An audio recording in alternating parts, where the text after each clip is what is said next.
అరే సాంబా అయ్యారు రా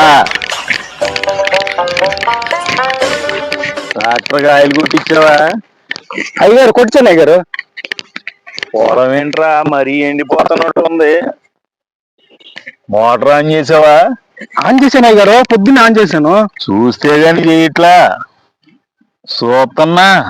దరిద్రుడా, చూసావులే. నువ్వు నిన్న తిన్నావు కదా, హాయ్ మళ్ళీ ఇవాళ తింటావుగా. హాయ్. అలాగే నిన్న పట్టావు కదా అని వదిలేస్తే ఎండిపోద్ది. హాయ్ చూసుకుంటా ఉండు. చూస్తలేదు కదా అని వదిలేమాక. హాయ్. 10 తారీఖు వస్తే ఆ ఎండటం ఏంటో తెలుస్తుంది. నా కడుపు కొడితే ఏమొస్తాదిరా పాపిష్టి ఎదవా. అయ్యగారు ఇవాట అనమాకండి, మీరు ఇచ్చే జీతంతోనే కదండి ఆ వడ్డీ బడ్డీ పోను, మిగతా మిగిలిన డబ్బులతో కాస్త కడుపు కాస్త ఇంట్లో ఖర్చులు అవి సరిపోతున్నాయండి. నా కడుపు కొట్టమాకండి అయ్యగారు. అలా జరగకుండా ఉంటే ముందే చూసుకోవాలిరా. చూసుకుంటానండి. ఏం చూస్తున్నావు?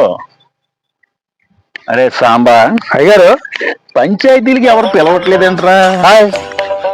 పిలవట్లేదంటే మన ప్రెసిడెంట్ గా చేసిన పనుల వల్ల ఎవరు ఇబ్బంది పడట్లేదా, లేదంటే ఎవరు వాళ్లే సర్దేసుకుంటున్నారా? చేశారులేండి పెద్ద పనులు. గవర్నమెంట్ సొమ్మిచ్చి గవర్నమెంట్ చెరువులన్నీ పూడికలు తీపించమంటే మీ చెరువులన్నీ పూడికలు తీపించుకున్నారు. ఏదో ఒకటి చేశాం కదరా. మరి అదేనా? ఆ ప్రజలకి 500, మనిషికి 500 చొప్పున పని చేయమని చెప్తే మీరు 200 ఇచ్చారు. తీసిన పాలు తీసినట్టే పోతారేంట్రా? దాంట్లో కాస్త నీళ్ళు కలిపి ఏది వాతో చేయకుండా ఉంటుందని. అలాగే కూలి చేసినట్టు బతోడికి గవర్నమెంట్ ఇచ్చినట్టు ఇచ్చేస్తే ఆడు వైన్ షాప్కి వెళ్ళి పాడు చేసుకుంటాడని మన దగ్గరే అట్టి పెట్టాడు. ఇలా పోగేసేనా 100 ఎకరాలు వెనకేశారు. అయినా వైన్ షాపులన్నీ మీయే కదండి. అవుననుకో. అవునరా, కష్టపడిందంతా కూలోడు ఇంటికి తీసుకెళ్ళిపోయి దాచుకుంటే ఆడు ఎదిగి పెద్దోడు అయిపోయాడు అనుకో, మన పనులు ఎవడు చేస్తాడు, మన కింద ఎవడు ఉంటాడు?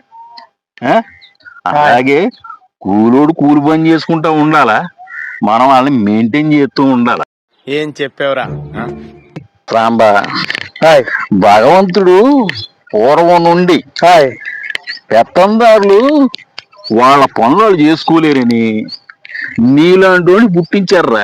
అలాగండి, నా జీవితం అంతా మీ చేతి కింద తెల్లారిపోద్ది అనుకుంటా. నా ఉసురు తగిలి పోతావురా, సంకనాగిపోతావు.